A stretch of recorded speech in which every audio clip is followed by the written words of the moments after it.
मैं उस देश की नागरिक हूँ जिसके होठों में गंगा और हाथों में तिरंगा है। वो देश जो कभी सत्यम शिवम सुंदरम, कभी वंदे मातरम और कभी पंजाब सिंध गुजरात मराठा द्रविड़ उत्कल बंगा है। मैं उस देश की नागरिक हूँ जो हर ठुकराए हुए की शरण स्थली बन जाता है और 7 समंदर पार परदेसियों को भी अपने ब्रदर एंड सिस्टर कहकर बुलाता है। यही प्रेम की पूज्य भूमि भारतवर्ष कहलाता है, भारतवर्ष कहलाता है। नमस्कार, मैं दीक्षा ठाकुर नेहरू युवा केंद्र कुल्लू से देवभूमि हिमाचल प्रदेश का प्रतिनिधित्व करते हुए बात करने जा रही हूँ महामना मदन मोहन मालवीय जी के बारे में। 1857 की क्रांति की सफलता के बाद भारतीय जनमानस निराश सा हो गया था।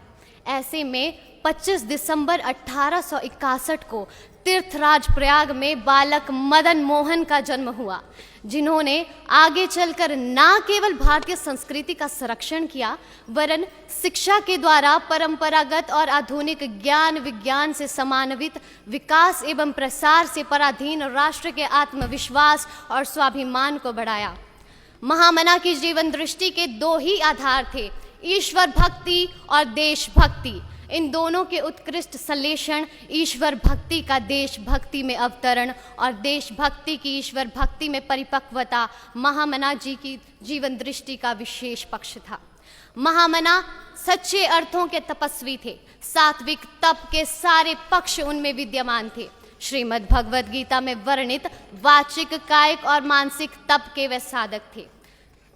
सदा शुद्ध संकल्प युक्त रहना उनका मानसिक तप था। असत्य, अप्रिय और खोटे शब्दों का त्याग तथा सदा शुद्ध, प्रिय और मधुर वाणी का प्रयोग उनका वाचिक तप था।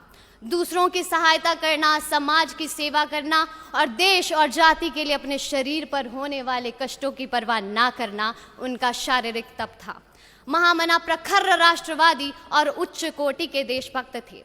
वे जाति, भाषा, संप्रदाय और क्षेत्र के आधार पर भारतीयों के मध्य बढ़ते दुराव को समाप्त कर देश को एक शक्तिशाली राष्ट्र और संप्रभु देश के रूप में देखना चाहते थे।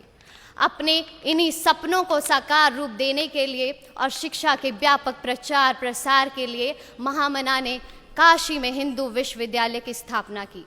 इस विश्वविद्यालय की स्थापना से महामना की परिकल्पना ऐसे विद्यार्थियों को शिक्षा प्रदान कर देश की सेवा के लिए तैयार करने की थी जो आगे चलकर देश के मस्तक को गौरव से ऊंचा उठा सके।